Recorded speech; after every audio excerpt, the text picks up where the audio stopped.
সুপ্রিয় কৃষক কৃষানী ভাই বোনেরা, আসসালামু আলাইকুম, নমস্কার। আমি অরবিন্দ কুমার বিশ্বাস, উপসহকারী কৃষি কর্মকর্তা। আবার একটি নতুন ভিডিও নিয়ে আপনাদের মাঝে আমি হাজির হয়েছি। লাউয়ের জালি নষ্ট হওয়া বা লাউয়ের যে স্ত্রী ফুলের থেকে যে লাউ হয়, সেই লাউটা ছোটোবেলায় নষ্ট হয়ে যায় কেন এবং কী কারণে, সেই ব্যাপারটা নিয়ে একটু আপনাদের জানানোর জন্য আমি হাজির হয়েছি। তো আসলে লাউয়ের জালি কেন পচে যায়?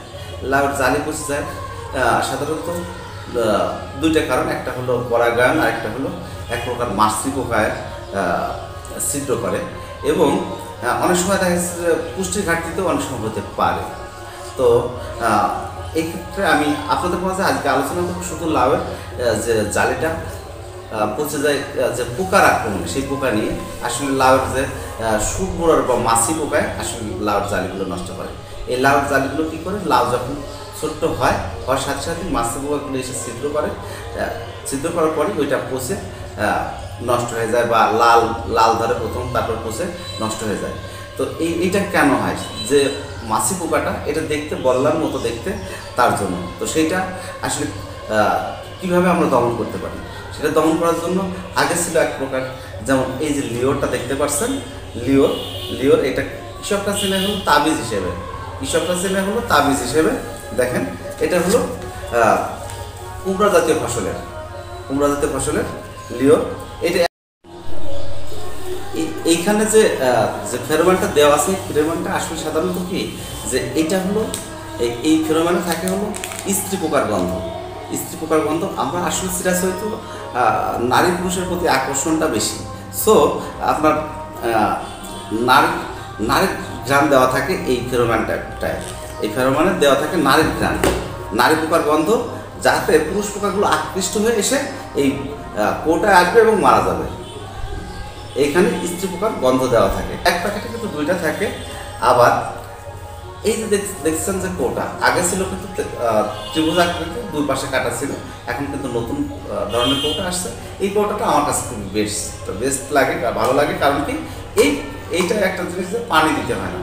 আর ওইভাবে ওই কৌটাগুলো দিতে হলে অবশ্যই আপনাকে পানি ব্যবহার করতে হবে। এবং এই কৌটাগুলো কীভাবে ব্যবহার করবেন? এই দেখেন, চারটা থাকে। এইগুলো সুন্দরভাবে আপনারা প্রথমে ছিদ্রগুলো বন্ধ করে নেবেন। সুন্দর করে ছিদ্রগুলো এটা দিয়ে বন্ধ করে নেবেন। কিন্তু এইটার মধ্যে কিন্তু আবার ছোট্ট, দেখেন 3টা করে ছিদ্র আছে। 3টা করে ছিদ্র আছে। তখন এটা সুন্দর করে বন্ধ করার পরে দেখেন, পরে কি করবেন? এই যে এইটা দেখেন, এই যে বাঁধানোর জন্য একটা সুন্দর করে একটা ফুটো করা আছে বা ছিদ্র আছে। এইটা হলো ঝুলানোর ছিদ্র করার জন্য। তো এইখানে দেখেন, এইখানে আপনারা এটা কি করবেন? দেখেন, এটা হলো এই ছিদ্র, এই যে ছিদ্রের মধ্যে দিয়ে ঢুকাই নিলাম, নিয়ে এটা ঠিক এই এই কৌটার ঠিক এই বরাবর, দেখুন, ঠিক এই বরাবর আমরা ঝুলিয়ে দিব। দেখুন,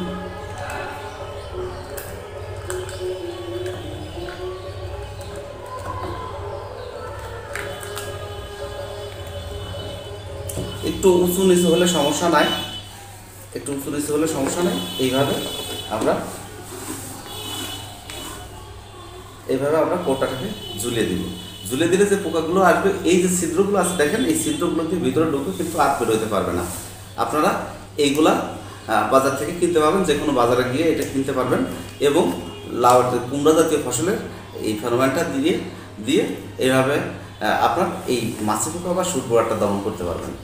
আমার এই ভিডিও যেখান থেকে দেখছেন, আমার ফেসবুক অরবিন্দ কুমার বিশ্বাস এবং ফেসবুক পেজ নবান্নের কৃষি, আর যে ইউটিউব চ্যানেল নবান্নের কৃষি, যেখানে দেখছেন অবশ্যই ইউটিউব চ্যানেলকে সাবস্ক্রাইব করবেন এবং আমার অরবিন্দ কুমার বিশ্বাস ও নবান্নের কৃষি পেজটা